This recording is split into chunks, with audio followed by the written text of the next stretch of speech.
Perawatan akar gigi akan dilakukan pada gigi berlubang yang sudah cukup dalam, sudah cukup lebar, kariesnya. Kalau ini kan kecil, dan ini terjadi cukup lebar, apalagi ada pecahan. Kalau pecahannya sebatas mahkota, rata dengan gusi, itu namanya pecahan horizontal. Nah, kalau tegak lurus berarti vertikal.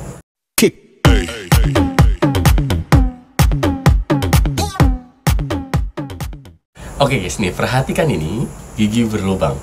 Malam ini saya akan bahas tentang gigi berlubang yang membutuhkan perawatan saluran akar gigi seperti ini. Nah, pahamin itu dulu karena ada pertanyaan dari Ibu Dian yang membutuhkan jawaban berupa video nih yang saya akan jelaskan.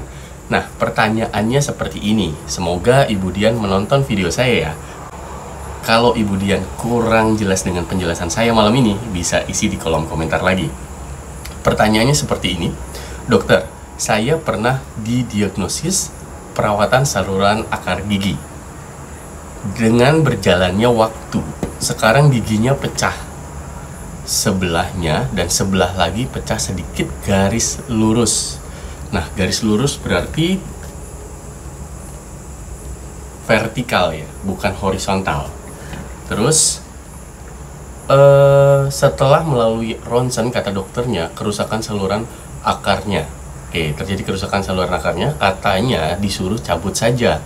Padahal gigi saya ini dibuat tumpuan gigi geraham. Oke, dan saya pertahankan mengambil inisiatif pindah dokter. Nah, dengan harapan mungkin kalau misalnya pindah dokter, treatmentnya akan berbeda gitu ya. Nah, terus akhirnya ditanganin tuh oleh dokter lain, ya.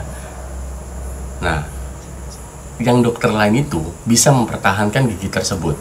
Mungkin Ibu Dian ini bilang karena gigi yang pecah itu menjadi tumpuan. Akhirnya dipertahankanlah oleh dokter yang pilihan kedua tersebut. Tapi sekarang ada sedikit rasa ngilu, terkadang-kadang saja. Sebaiknya saya bagaimana, Dok? Ada solusi untuk dokter? Mohon penjelasannya. Baik, saya jelaskan malam ini. Jadi, kalau misalkan gigi berlubang, itu treatmentnya bisa ditambal langsung, atau pilihan keduanya perawatan saluran akar. Nah, antara bisa ditambal langsung dan perawatan saluran akar, itu ada indikasinya. Contohnya, yang lukanya segini, kariesnya segini, ini berarti bisa ditambal langsung, karena sebatas enamel nih. Yang putih ini enamel, yang orange ini dentin, yang merah ini ya kelihatan ya. Ini isinya saraf gigi atau pulpa. Oke, pulpa ini terus sampai ke bawah akar gigi. Oke, yang seperti ini putih bolong-bolong ini namanya tulang periodontal. Oke. Nah, kalau misalkan enamel, lukanya masih sebatas enamel, ini bisa langsung ditambal. Ciri khasnya itu ada lubang tapi tidak pernah sakit.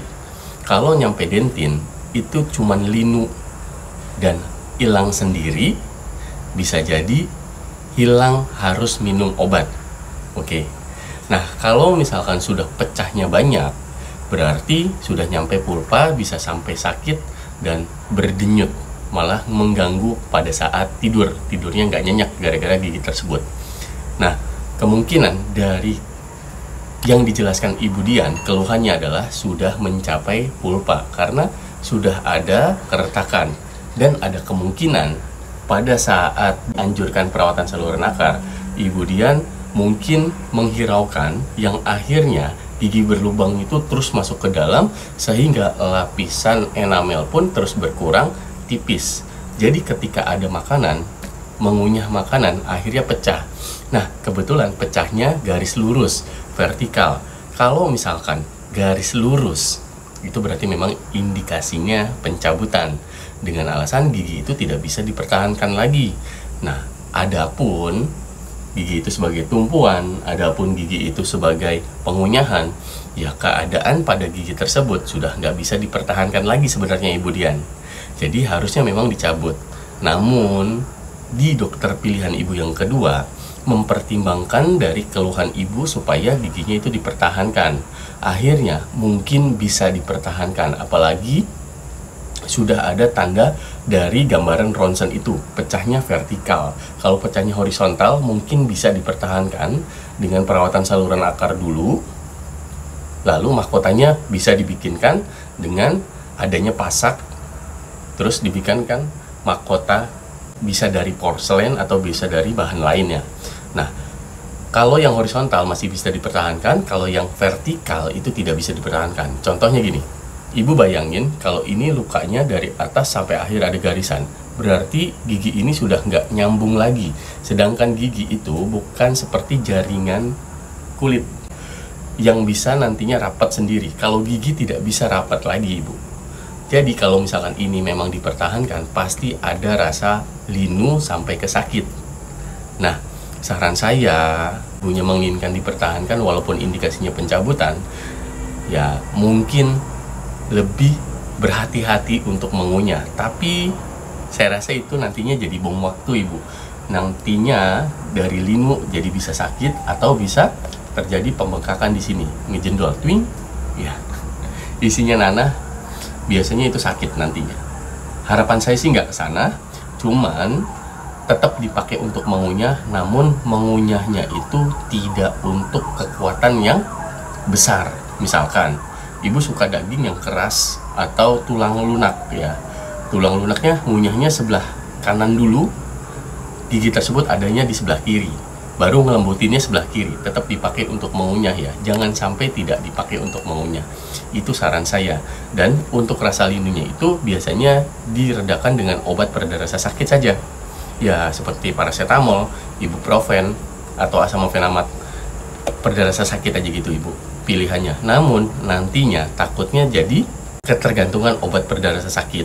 Jadi saran saya, walaupun itu jadi pegangan, mungkin indikasinya memang pencabutan, ya saran saya dicabut saja, ibu. Kalau saran saya, daripada ini nanti jadi sakit lagi, nggak ada pilihan lain karena sudah terjadi retakan. Ya, saya harap video ini bisa membantu dan pertanyaannya terjawab malam ini. Jadi ibu, kalau misalkan untuk masalah gigi lebih berhati-hati lagi. Harapan saya perawatan di dokter kedua itu bisa lekas sembuh dari linunya. Terima kasih sudah nulis di kolom komentar. Subscribe bagi yang belum, mungkin ibu belum subscribe, subscribe dulu supaya berlangganan dari YouTube channel Dokter Gigi Wawan Sumantri, sehingga tahu video-video terbaru yang akan tayang. Terima kasih ibu, selamat beristirahat, sampai jumpa di video selanjutnya. Salam saya Dokter Gigi Wawan dari Cirebon. Terima kasih.